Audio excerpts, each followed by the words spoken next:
When I'm thinking about this, of course, as a labor economist, I just read an article that looked at the auto industry, or I'm sorry, the oil industry and the energy industry more broadly. And they're starting to hire up because they are starting to bring more production online, the smaller producers. But what the world in which they operated a few years ago when they were ramping up, the pay has changed. All of a sudden, the labor markets have shifted quite a bit on them. And many of them were not planning on, because they had already paid fairly well in fairly high wages, they weren't planning on having to step up their wages. And that's the sort of next phase is, them dealing with the wage push, the wage cost, as well as these other costs.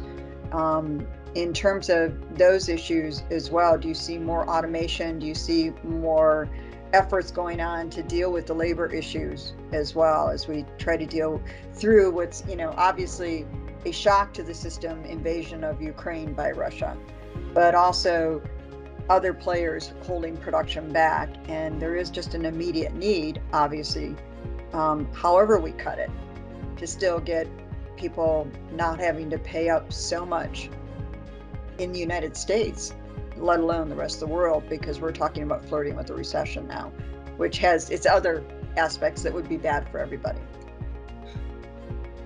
Yeah, the people side of it is definitely a big part of it, but that doesn't affect every sector the same way. So, for example, exploration and production is less labor intensive than energy services, and energy services might be more labor intensive than, say, refining.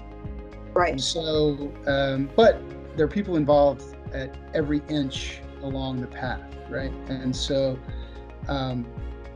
absolutely true that labor availability, not so much the cost of labor,